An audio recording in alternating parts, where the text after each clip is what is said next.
Analysis నేను రమ మండవ ఈ రోజు అనాలిసిస్ లో భాగంగా మనం తీసుకోబోతున్న కాన్స్టిట్యున్సీ ఏదంటే Karimnagar parliament constituency. Karimnagar parliament కాన్స్టిట్యున్సీకి సంబంధించి పీపుల్స్ పల్స్ సర్వే సంస్థ పూర్తి స్థాయిలో ట్రాకర్ పోల్ చేసే ప్రయత్నం అయితే చేసింది. అటువైపు నుంచి చూసినట్టయితే బీజేపీ వైపు నుంచి ఈ రోజున బండి సంజయ్ ఆల్రెడీ అక్కడ ఎంపీగా ఉన్నారు. ఆయన మొన్న ఎమ్మెల్యేగా పోటీ చేసి కరీంనగర్ నుంచి ఓడిపోవడం జరిగింది. ఈసారి ఆయన బీజేపీ నుంచి కరీంనగర్ ఎంపీ అభ్యర్థిగా బరిలో దిగుతూ వస్తున్నారు. మరోవైపు చూసినట్లయితే బీఆర్ఎస్ నుంచి ఇప్పటికే బోయినపల్లి వినోద్ కుమార్ను ఇప్పటికే అభ్యర్థిగా కేసీఆర్ అనౌన్స్ చేసి కూడా ఉన్నారు ఆల్రెడీ. ఇక కాంగ్రెస్ నుంచి మాత్రం ఈ సీటుకి సంబంధించి ఎవరిని అభ్యర్థిగా నిలబెట్టాలా అనే అంశానికి సంబంధించి ఒక కసరత్తు అయితే జరుగుతూ వస్తుంది. ఈ క్రమంలోనే ఈ రోజున పీపుల్స్ పల్స్ ఆల్రెడీ సర్వేస్ లో లీడింగ్ లో ఉన్న పీపుల్స్ పల్స్ సంస్థ ఈ రోజున ఇక్కడ కరీంనగర్ వేదికగా ట్రాకర్ పోల్ చేసే ప్రయత్నం అయితే చేసింది. రేపటి ఎన్నికలు అంటే ఇక్కడ వాళ్ళు మొన్న 2023లో జరిగిన అసెంబ్లీ ఎన్నికలను అదే విధంగా చూసినట్లయితే రేపు జరగబోతున్న ఎంపీ ఎన్నికలను కూడా ఓట్ షేరింగ్ ఎలా ఉంది, ఏ పార్టీకి ఓట్ షేరింగ్ పెరిగింది, ఏ పార్టీకి ఓట్ శాతం తగ్గింది అనే అంశాన్ని కూడా హైలైట్ చేసే ప్రయత్నం అయితే చేశారు. సో ట్రాకర్ పోల్ పట్టుకునే ప్రయత్నం అయితే చేశారు. ఇక్కడ ఈ అంశాన్ని మనం చూద్దాం. ఇక్కడ Karimnagar parliament constituency tracker poll 2024. So ఇక్కడ చూసినట్లయితే ఇక్కడ పీపుల్స్ పల్స్ ఎప్పుడు కూడా సౌత్ ఫస్ట్ తో కలిసి combined tracker poll combined surveys చేస్తూ ఉంటుంది. సో ఈ రెండు సంస్థలు కలిసి కూడా ఈ రోజున కరీంనగర్ మీద ఫోకస్ పెట్టే కరీంనగర్ ట్రాకర్ పోల్ ని ట్రాక్ చేసే ప్రయత్నం అయితే చేశాయి. అక్కడ జనం నాడి ఎలా ఉంది అనే అంశాన్ని తెలుసుకునే ప్రయత్నం అయితే చేస్తున్నాయి. అది కూడా డేట్ కూడా ఇచ్చున్నారు వీళ్ళు. మార్చి 11 నుంచి 14 వరకు కూడా ఈ ట్రాకర్ పోల్ చేయడం జరిగింది. 11వ తేదీ నుంచి ఈ నెల 14వ తేదీ వరకు కూడా ఆల్మోస్ట్ 5 days ఈ ట్రాకర్ పోల్ చేసే ప్రయత్నం అయితే చేస్తున్నారు వాళ్ళు.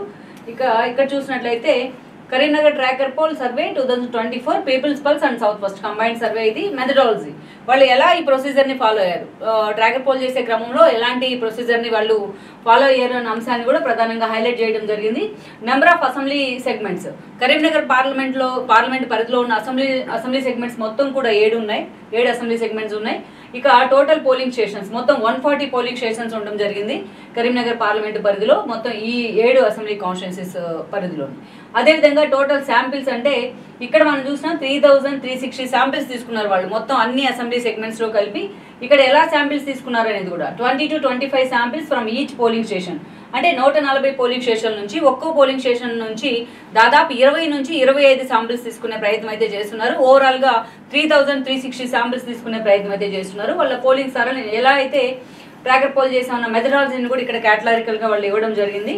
ఇక మరోవైపు చూసినట్లయితే ఇక్కడ overall vote share Karimnagar parliament segment overall vote share ఏ పార్టీకి ఎంత ఓట్ షేర్ వచ్చే అవకాశం ఉంటుంది అనే అంశాన్ని కూడా ప్రధానంగా ఫోకస్ చేస్తున్నారు వీళ్ళు.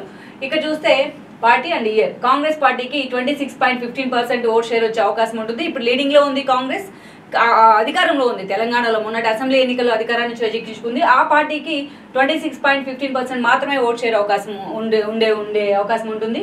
అదేవిధంగా చూసినట్లయితే ఇక్కడ బీఆర్ఎస్ ప్రధాన ప్రతిపక్షంగా ఉంది. బీఆర్ఎస్ కు 20.88% ఓట్ షేర్ అంటే కాంగ్రెస్ కంటే తగ్గే అవకాశం కనిపిస్తోంది. ఇక బీజేపీ ఓట్ షేర్ చూస్తే గణనీయంగా ఇక్కడ అటు కాంగ్రెస్ అధికారంలో ఉన్న కాంగ్రెస్ ను ప్రధాన ప్రతిపక్షంగా ఉన్న బీఆర్ఎస్ ను పక్కన పెట్టి ఈరోజు బీజేపీ లీడింగ్ లోకి వచ్చే అవకాశం కనిపిస్తోంది. కరీంనగర్ లో 45.94% అంటే ఆల్మోస్ట్ 46% లీడింగ్ లో ఉంది బీజేపీ.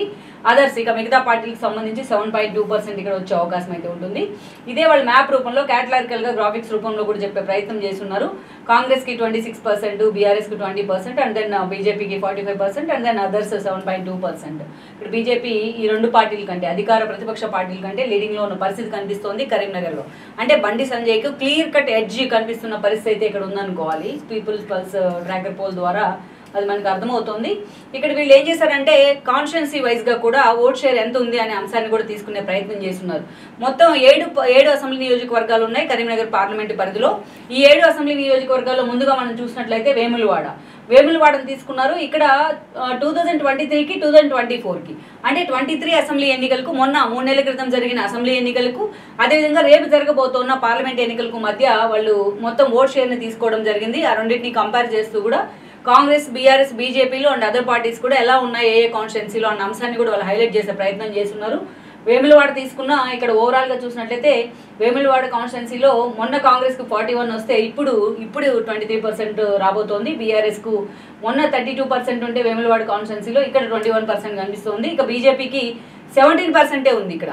ఇప్పుడు చూసినట్లయితే మొన్న అసెంబ్లీ ఎన్నికల్లో 17%కే పరిమితమైన బీజేపీ ఇక్కడ చూస్తే 47.79% ఓట్ షేర్ గెయిన్ చేసుకుంది. అంటే క్యాటలారికల్గా బీజేపీ ఖాతాలో మిగతా పార్టీలు అన్ని కూడా మైనస్లో ఉంది. కాంగ్రెస్ అండ్ బీఆర్ఎస్ మైనస్లో ఉంది, అదర్స్ కూడా మైనస్ వాళ్ళు ఓట్ షేర్ కోల్పోబోతున్నారు. బట్ ఇక్కడ చూసినట్టయితే బీజేపీ క్లియర్ కట్గా +30%, 73% ఓట్ షేర్ వాళ్ళ ఖాతాలో పడే అవకాశం అయితే ఉంటుంది. క్లియర్ కట్గా బండి సంజయ్కి ఎలాంటి ఎడ్జ్ ఉంది, బీజేపీ ఎలాంటి ఎడ్జ్ తీసుకురాబోతుంది ఇక్కడ అనే అంశం మనకి ఇక్కడే ఈ వేములవాడ కాన్స్టిట్యున్సీలోనే అర్థమవుతూ వస్తుంది. సో వేములవాడ కాన్స్టిట్యున్సీని ఇక్కడ గ్రాఫికల్ రూపంలో ఇవ్వడం జరిగింది. గత ఎన్నికలతో పోల్చినట్లయితే 2023 అసెంబ్లీ ఎన్నికలతో పోల్చినట్లయితే కాంగ్రెస్ ఇక్కడ తగ్గింది, అదేవిధంగా బీఆర్ఎస్ కూడా క్లియర్గా తగ్గినట్టు కనిపిస్తుంది ఓట్ షేర్. అండ్ బీజేపీ క్లియర్గా పెరిగినట్టు కూడా ఇక్కడ ఓట్ షేర్ చూపిస్తోంది. దీన్ని బాక్స్ రూపంలో గ్రాఫిక్ రూపంలో కూడా ప్రజెంట్ చేస్తున్నారు. ఇక అదేవిధంగా చూసినట్లయితే సిరిసిల్ల కాన్స్టిట్యున్సీ కూడా చూద్దాం. సిరిసిల్లలో ఆల్రెడీ కేటీఆర్ అక్కడ ఎమ్మెల్యేగా కూడా ఉన్నారు ఆయన. కాంగ్రెస్ గత ఎన్నికల్లో చూసినట్లయితే అంటే 2023 అసెంబ్లీ ఎన్నికల్లో ఎలాంటి ఓట్ షేర్ వచ్చింది అనేది కూడా కంపేర్ చేసింది. ఎలా ఓట్ షేర్ వచ్చింది కాంగ్రెస్కి 37%, ఇప్పుడు తగ్గుతోంది 21%. అదేవిధంగా బీఆర్ఎస్కి మొన్న 47% వస్తే ఇప్పుడు తగ్గుతోంది 26%. అంటే ఈ రెండు పార్టీలు మైనస్లో ఉన్నాయి. బీజేపీని చూసినట్లయితే కూడా 9.71% ఉంది, ఇప్పుడు 44%. ఆల్రెడీ వేములవాడలో లీడింగ్లో ఉంది బీజేపీ, అదేవిధంగా ఇక్కడ సిరిసిల్లలో కూడా బీజేపీ లీడింగ్లో ఉన్న పరిస్థితి అయితే మనకు కనిపిస్తుంది. అంటే బీజేపీకే సిరిసిల్లలో కూడా క్లియర్ కట్ ఎడ్జీ కనిపించే అవకాశం ఉంటుంది.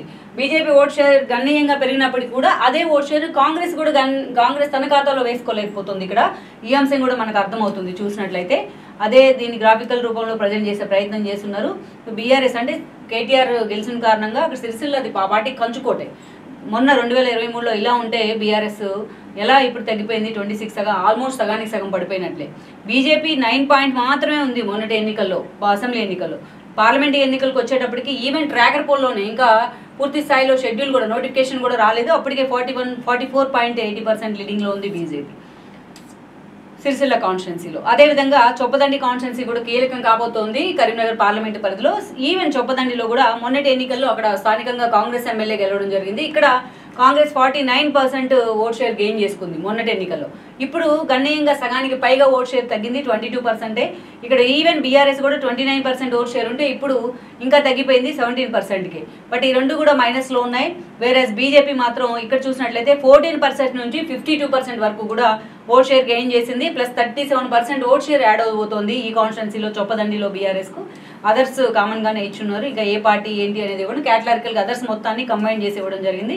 ఇక్కడ చూసినట్లయితే చొప్పదండి కాన్స్టిట్యున్సీలో కాంగ్రెస్ మొన్న పూర్తి స్థాయిలో 49% ఉందంటే ఇప్పుడు కాంగ్రెస్ సగానికి పైగా పడిపోయింది. అదేవిధంగా బీజేపీ చూసినట్లయితే ఇక్కడ 14 ఉంటే 52 పెరిగింది. ఒక డ్రాస్టిక్ చేంజ్ అనుకోవాలి చొప్పదండి కాన్స్టిట్యున్సీలో. ఒక బీఆర్ఎస్ కూడా ఓట్ షేర్ తగ్గిన పరిస్థితి అయితే కనిపిస్తుంది. ఆల్మోస్ట్ మనం చెప్పుకున్న 3 కాన్స్టిట్యున్సీల్లో వేములవాడ కావచ్చు, సిరిసిల్ల కావచ్చు, చొప్పదండి, ఈ 3 కాన్స్టిట్యున్సీల్లో పూర్తిగా ఏదైతే బీజేపీకి ఒక క్లియర్ కట్ ఎడ్జ్, అంటే బీజేపీ నుంచి పోటీ చేయబోతున్న ఏదైతే బండి సంజయ్కి క్లియర్ కట్ ఎడ్జ్ అయితే కనిపిస్తూ వస్తుంది. క్యాటలారికల్గా మనకి వీళ్ళు పీపుల్స్ పల్స్ పూర్తి స్థాయిలో ఈ వీటిని ట్రాకర్ పోల్ని ప్రజెంట్ చేసే ప్రయత్నం అయితే చేసింది. ఇక హుస్నాబాద్ తీసుకున్నట్లయితే కూడా హుస్నాబాద్లో ఇక్కడ చూసినట్లయితే కాంగ్రెస్ హుస్నాబాద్ నుంచి పొన్నం ప్రభాకర్ ఎమ్మెల్యేగా ఉన్నారు, మంత్రిగా కూడా ఉన్నారు ఆయన రేవంత్ రెడ్డి క్యాబినెట్లో. మొన్న ఆయన గెలవడం జరిగింది. హుస్నాబాద్ నుంచి 48% ఓట్ షేర్ ఉంది. ఇక ఇప్పుడు చూసినట్లయితే గణనీయంగా ఓట్ షేర్ తగ్గింది, 32%కి పడిపోయింది. అంటే మైనస్లో ఉంది కాంగ్రెస్. ఈవెన్ బీఆర్ఎస్ కూడా మొన్నటి ఎన్నికల్లో 39% ఉంటే అసెంబ్లీ ఎన్నికల్లో ఇప్పుడు 22%కి పడిపోయింది. ఈ రెండు పార్టీలు మైనస్లోనే ఉన్నాయి.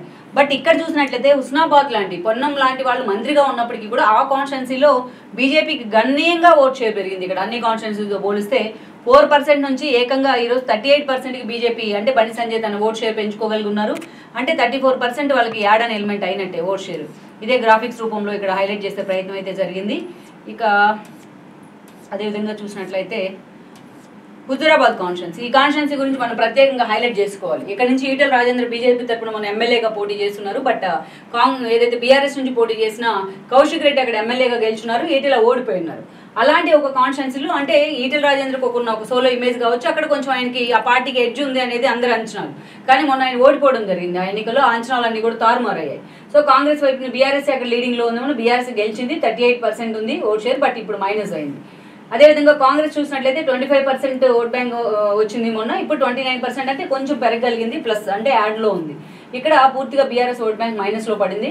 బీజేపీని చూసినట్లయితే 30 నుంచి అసెంబ్లీ ఎన్నికల్లో 30% ఉంటే ఈ విధంగా చూసినట్లయితే ఇప్పటికి 42% ఓట్ షేర్ తెచ్చుకుంది, ప్లస్లోనే ఉంది. అదర్స్ కూడా ప్లస్లోనే ఉన్నాయి. అంటే ఓట్ షేర్ బీజేపీకి ఇక్కడ కూడా పెరిగినట్టే. హుజూరాబాద్ కాన్స్టిట్యున్సీలో ఇక్కడ బీజేపీకి పెరిగిన ఓట్ షేర్ మనకు అర్థమవుతుంది 42% అనేది. అదేవిధంగా కాంగ్రెస్కి కూడా ఓట్ షేర్ పెరిగింది 25 నుంచి 29 అనేది. బీఆర్ఎస్కి ఓట్ షేర్ గణనీయంగా తగ్గింది ఇక్కడ. అదే మనకి మ్యాప్లో కూడా అర్థమవుతుంది. అదేవిధంగా చూసినట్లయితే కరీంనగర్ అసెంబ్లీ స్థానం నుంచి మొన్న పోటీ చేసి కూడా ఓడిపోయినారు బండి సంజయ్. అలాంటి కరీంనగర్ స్థానాల్లో చూసుకుంటే ఈసారి బీజేపీ గణనీయంగా ఓట్ షేర్ని పెంచుకుంది. ఆల్మోస్ట్ 10% ఓట్ షేర్ పెరిగింది వితిన్ 3 monthsలోనే. ఇక్కడ 38% మొన్న అసెంబ్లీ ఎన్నికల్లో ఓట్ షేర్ బీజేపీకి ఉంటే ఇప్పుడు 48% పెంచుకుంది, అంటే ప్లస్లోనే ఉంది బీజేపీ. ఇక కాంగ్రెస్ చూసినట్లయితే 17 నుంచి 27కి పెరిగింది వితిన్ 3 monthsలో. వాళ్ళు కూడా ప్లస్లోనే ఉన్నారు. బీఆర్ఎస్కు పూర్తి స్థాయిలో ఓట్ బ్యాంక్ పడిపోయినట్టే ఇక్కడ కనిపిస్తుంది. 40 నుంచి ఒక డ్రాస్టిక్ చేంజ్ 17%కి పడిపోయింది, మైనస్లో ఉన్నారు కరీంనగర్లో. సో అదే మ్యాప్ రూపంలో ఇక్కడ చూపించే ప్రయత్నం చేశారు. అది బండి సంజయ్ సొంత కాన్స్టిట్యున్సీ కావడం, సొంత ఊరు కావడం, ఆయనకు ఒక యాడ్ ఆన్ ఎలిమెంట్స్ అని అనుకోవాలి. మొత్తం ఆల్మోస్ట్ కాన్స్టిట్యున్సీని అయితే మనం చూసాం, 7 కాన్స్టిట్యున్సీని కవర్ చేసే ప్రయత్నం చేసాం. ఇక్కడ చూసినట్లయితే candidates popularity in Karimnagar parliament segment, candidates వైజ్గా కూడా పీపుల్స్ పల్స్ అక్కడ మొత్తం క్యాండిడేట్స్కి ఎలాంటి పాపులారిటీ ఉంది, ఎవరి వైపు ఎంతమంది ఓటర్లు మొగ్గు చూపుతున్నారు, ఎంతమందికి ఎలాంటి ఫాలోయింగ్ ఉందనే అంశాన్ని హైలైట్ చేసే ప్రయత్నం చేసింది.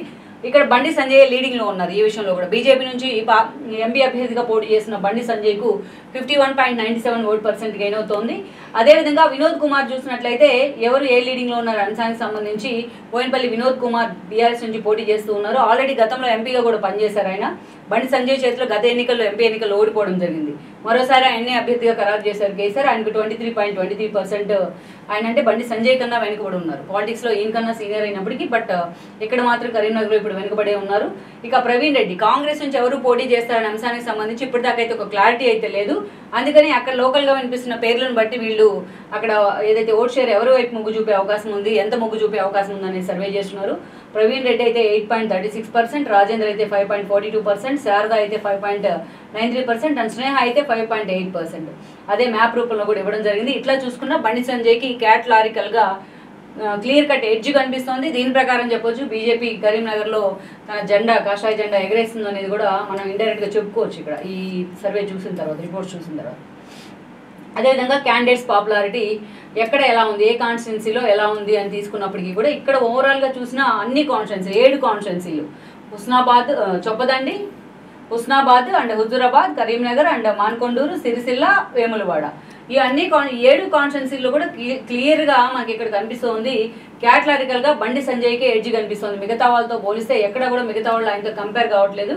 ఒకసారి చూసినట్టయితే ఇక్కడ కేవలం హుస్నాబాద్లో మాత్రమే పొన్నం కాన్స్టిట్యున్సీ అది, ఇక్కడ మాత్రమే వినోద్ కుమార్కు మాత్రం కొంచెం బండి సంజయ్ కంటే ఈ ఒక్క చోట మాత్రమే ఎడ్జ్ కనిపిస్తుంది. ఒక 10 to 12% ఎడ్జ్ కనిపిస్తుంది. 25 అయితే బండి సంజయ్కు, ఈయనకు 41. మిగతా అన్ని చోట్ల, మిగతా అన్ని ఎక్సెప్ట్ హుస్నాబాద్, మిగతా అన్ని కాన్స్టిట్యున్సీల్లో బండి సంజయ్ ఆల్మోస్ట్ లీడింగ్లో ఉండే ప్రయత్నం అయితే జరుగుతోంది. కాన్స్టిట్యున్సీ వైజ్గా ఎవరికి ఎంత పాపులారిటీ ఉంది అనే చార్ట్ కూడా మనం చూసే ప్రయత్నం అయితే చేసాం. ఇక పీఎం చాయిస్కి సంబంధించి కూడా చూసినట్లయితే వీళ్ళు సర్వే చేస్తున్నారు ట్రాకర్ పోల్. ఆ కాన్స్టిట్యున్సీలో కరీంనగర్ పార్లమెంట్ పరిధిలో ఎవరు పీఎం కావాలనుకుంటున్నారు అని క్వశ్చన్ అడిగినప్పుడు మోడీ వైపు మాత్రం 57.69% మొగ్గు చూపారు, రాహుల్ గాంధీ వైపు 33.18% అండ్ అదర్స్ 9.13% మొగ్గు చూపే ప్రయత్నం అయితే జరిగింది. దాన్ని గ్రాఫిక్ రూపంలో కూడా హైలైట్ చేసే ప్రయత్నం అయితే చేసింది People's Pulse and South First. So ఓవరాల్గా మనం చూసినట్లయితే ఇక్కడ ఏదైతే పీపుల్స్ పల్స్ అండ్ ఏదైతే South First combined tracker poll చేయడం జరిగింది వీళ్ళిద్దరూ కలిసి. సో ఈ క్రమంలోనే ఈ రోజున బండి సంజయ్ బీజేపీ నుంచి పోటీ చేయబోతుంటే ఆయనకి క్లియర్ కట్ ఎడ్జ్ అయితే కనిపిస్తుంది. ఆల్మోస్ట్ ఆ పార్లమెంటు పరిధిలో ఉన్న 7 సెగ్మెంట్స్లో కూడా ఎక్సెప్ట్ హుస్నాబాద్ లాంటి చోట తప్ప మిగతా అన్ని చోట్ల బండి సంజయ్ లీడింగ్లో ఉన్నారు. ఆయనకన్నా పొలిటికల్గా ఎక్స్పీరియన్స్ ఉన్న వినోద్ కుమార్ మాత్రం ఈ రోజు రేస్లో వెనుకబడి ఉన్న పరిస్థితి అయితే మనకు కనిపిస్తుంది. కాంగ్రెస్కి అయితే ఇంకా అక్కడ అభ్యర్థిని అయితే ఖరారు చేయలేదు. అందుకే అది మన క్యాటలారికల్గా కాంగ్రెస్ ఎంత ఎడ్జ్లో ఉంటుంది, ఎంత ఓట్ షేర్ ఉండే అవకాశం ఉండదు అనేది తెలిస్తే అభ్యర్థి మాత్రం అక్కడ ఫైనలైజ్ కాలేదని చెప్పుకోవాలి. సో అక్కడ క్షేత్రస్థాయిలో ఉన్న వాస్తవాలను ఈ రోజున People's Pulse and South West tracker poll రూపంలో మనం ముందుంచే ప్రయత్నం చేశారు. దాన్ని అనాలిసిస్ ఇచ్చే ప్రయత్నం కూడా చేశాను. సో నెక్స్ట్ అనాలిసిస్లో మళ్ళీ కలుద్దాం. Stay tune with Rama.